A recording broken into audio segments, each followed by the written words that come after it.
Hi, and welcome to Tune Into English with me, Steve Johnson, as we learn English through the songs that we love. And on today's episode, we're looking at Eleanor Rigby by the Beatles, a song about loneliness and isolation. Really quite a sad song, yet I find it uplifting too. By the way, did you know how the Beatles got their name? Well, John Lennon, a fan of wordplay, changed the spelling to create a double meaning. So Beatles for the small insects and beat for beat music. So he combined both the words and he got the Beatles. Note the different spelling. And that's it. So the song was mainly written by Paul McCartney and it was released in 1966 and was included on the Revolver album. Can you believe how old this song is? Yet it still sounds so fresh and powerful today. The song is very sad and described as a symbol of loneliness. Eleanor Rigby is a person who lives alone. No one notices her and she lives and dies without fanfare or fuss. Now there's two words we need to look at here. Fanfare and fuss. To be a fussy person is someone who likes to do everything absolutely perfectly, like my wife, but definitely not me. The song was written in post-war Britain and is about the austerity of the time. Now austerity means there was very little money and very few resources around for the working class people, and they often felt like they didn't have many opportunities in life. While McCartney has often said that Eleanor Rigby was a name he invented, there is actually a gravestone in a Liverpool churchyard which has the name Eleanor Rigby. The song, which is very short for a single, it's just over 2 minutes, is centred around the two main characters or protagonists. Eleanor Rigby, the lonely woman, and Father Mackenzie, the lonely priest. Let's look at some of the words. Let's look at the chorus. Ah, look at all the lonely people. So when Paul sings, ah, look at all the lonely people, notice how ah is like a sigh or an expression of pity. So, ah, look at all the lonely people.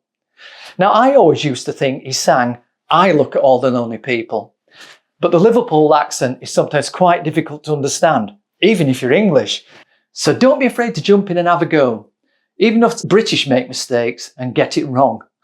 Picking up the rice in the church where a wedding has been. So when Paul McCartney first introduces us to Eleanor, she's living in a dream world of her own. So she's picking up rice from a wedding that was thrown over the happy couple. This is quite a sad image really, as Eleanor would like to get married, but will never have a wedding of her own. So the closest Eleanor comes to getting married is tidying up after everyone else has left. Interestingly, rice was often thrown at weddings around this period of time. My wife told me that she'd heard a story that people were told to stop throwing rice at weddings because the birds came down and ate all of the rice that was on the floor and then they exploded. I'm not really sure that that story's true though. What do you think? Wearing the face that she keeps in a jar by the door. Is she really putting on a face that she keeps in a jar by the door? No, I think this is a metaphor, which means she's putting on a mask, which is another metaphor for saying that she's showing an expression on her face to hide her true feelings, which are loneliness and sadness. However, Paul McCartney later said that this idea came from his mother's love of Nivea cream or moisturising cream. And he said that Nivea was his mum's favourite and Paul still loves the smell of it to this day. He did say that it scared him that women used so much of this cream and he dreaded when he got older and got married that he would marry someone who'd wear so much cream. So he said that this fact played on his mind and he came up with a line, wearing a face that she keeps in a jar by the door. I think I prefer the metaphor version, true or false. What do you think? Father Mackenzie, writing the words of a sermon that no one will hear, no one comes near. This could mean that less and less people were going to his church. There was a famous quote where John Lennon said that the Beatles were more popular than Jesus, and this caused quite a fuss at that time. Do you remember the word fuss? Darning his socks in the night when there's nobody there. Well, darning is a word that you really don't hear much about anymore. Darning is a technique to repair fabric that's got a hole in it, including socks. Now, when I was a kid, I remember my dad darning his socks and jumpers. Jumpers is another word for sweaters. Nowadays, we live in a world where we'd probably just throw things away and go out and buy something new. But back then, people would try and mend things first. I know my dad certainly would. Later in the song, it's revealed that Eleanor died, leaving no one to carry on her name.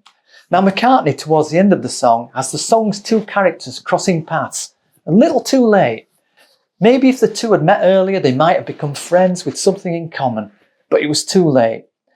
Eleanor died, leaving Father Mackenzie to meet her while performing the funeral, which is really quite sad. Well, that just about wraps it up for this episode. And if you want to dive deeper into the musical structure of the song, I highly recommend going over to Rick Beato's channel. I love Rick Beato. He does a full musical breakdown of the song, and I put a link in the description below, so please check it out. Also, don't forget to like and subscribe, and please feel free to leave any comments or suggestions down below. Well, that's it for today, and I'll see you next time, where we learn real English through the songs that we love. So it's bye for now.